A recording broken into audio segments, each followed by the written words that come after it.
He attended Hebrew school.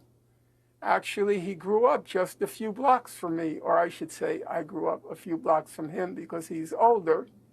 He surely knows that in the midst of a war, in a country that is schooled in the Bible, that when you say your enemy is Amalek, then you are calling for the destruction, the killing of every man, woman, and child.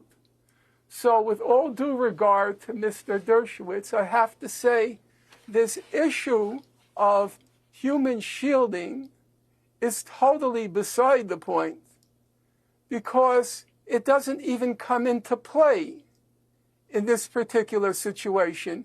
The orders from the get-go denying food, water, electricity, and fuel to the entire civilian population, the order from the get-go to turn Gaza into a place that is not able to sustain human life, the order from the get-go in this battle between the sons of light and the sons of darkness. Okay. I repeat, I do not believe it requires a rocket scientist to figure out that from day one, which is to say 2 months I get the point. ago, You've made the point. Israel has been waging a war of genocide in Gaza. You've made the point. Thank you so much. You've made the point. Come back to Professor Dershowitz. Here's the problem, it seems to me. I've just listened to Norman Finkelstein at length, outlining that side of the argument.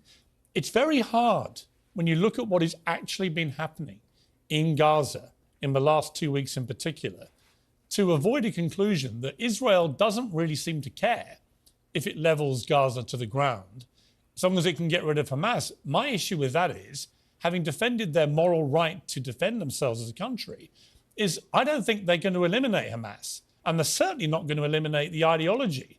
And they're going to basically end up with a Gaza that's flattened, 2 million people displaced. Where are they going to live? Who's going to run Gaza? How does this actually play out, other than catastrophically badly?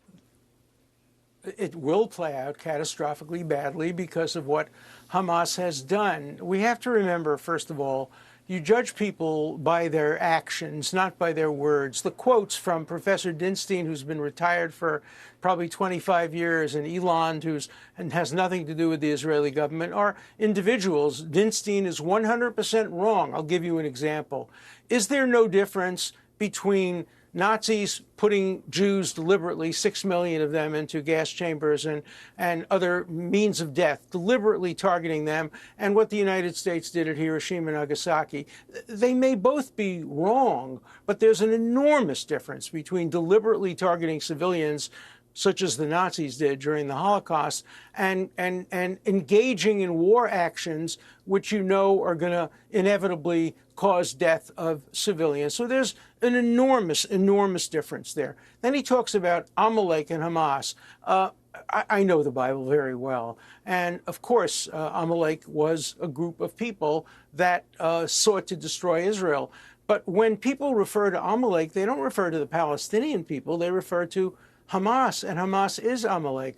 Hamas is the Nazi party. Hamas are not heroic resistance people. They cut off the breasts of women and throw them around. They behead children. They put children and burn them to death. Yes, they should be destroyed. It's going to be very difficult. This is not going to have an easy solution. Israel may, in the end, not be able to completely destroy Hamas. I hope they can. I hope they can in the way that the United States and Germany destroyed Nazism and destroyed the Imperial Japanese. And in the end, what happened is the Japanese and the Germans were grateful for it.